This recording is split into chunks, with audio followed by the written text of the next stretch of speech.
Hello and welcome to my professional development on how I use technology in my third grade classroom to enhance the curriculum.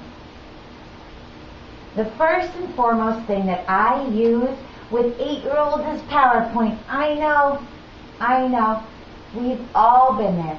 We've seen PowerPoint presentations where the presenter writes a paragraph and stands there and reads it. And we all know how effective that is. It's our job as teachers to teach them young that the improper way of using such a valuable tool.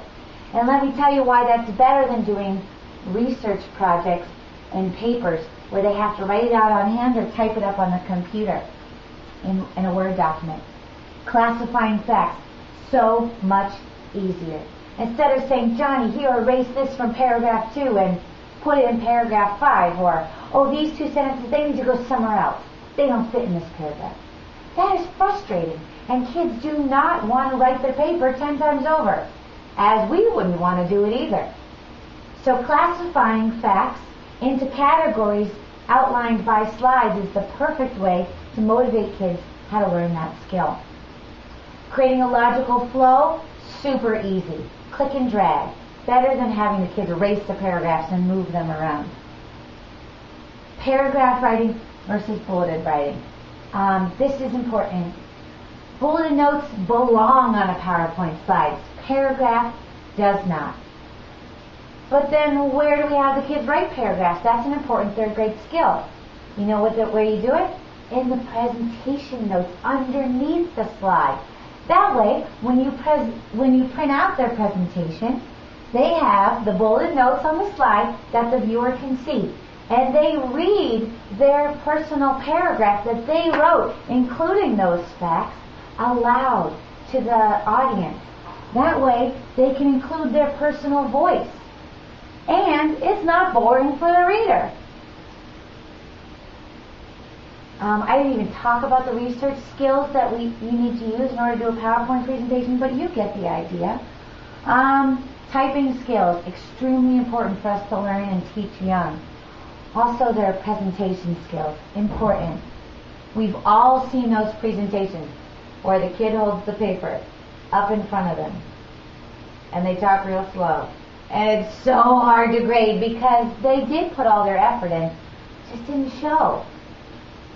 When you put pictures and visuals, sounds, animation in, it lifts that presentation right out of the core of that kid. Their personality comes shooting right out.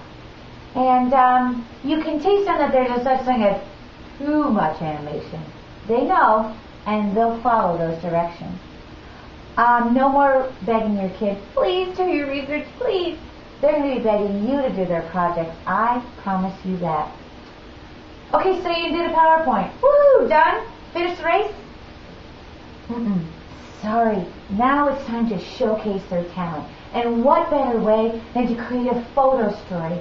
This program is available on all of our computers in the district, and kids can create JPEG photos out of their slides and create a photo story with it. They can use their voice to do a voiceover. They can use copyright-free music. How about having them draw diagrams and pictures and scan it right into their story? And once they do that, it's a logical step to post it on your blog. It's true. Here it is. Everyone can view the presentation whenever they want. And then you allow for comments and feedback. Brilliant. Students will watch each other's videos, learn from each other, and be able to comment and give feedback. So important for third graders to know they have a voice. And if they reach out and give their all, people are going to give them feedback. It's true. Third graders just want to have a voice and know that that voice is respected. And when you post it on your blog, when you use technology to display their thoughts and feelings, you're going to see their motivation skyrocket as well as their skills. Before you know it, you're going to be writing grants for tablet PCs, screen capturing programs, and Camtasia Studio so that students can record what they're doing on their laptop as well as record their voice over it. and add in music too and all those flashy things that 8-year-olds like. This way they can create tutorials for each other. In math, reading, spelling, vocabulary, science, social studies, doesn't matter. They are displaying their voice by using technology, and it's easy to do. And so today's professional development is how to do that. And I'm going to teach you today. Are there any questions?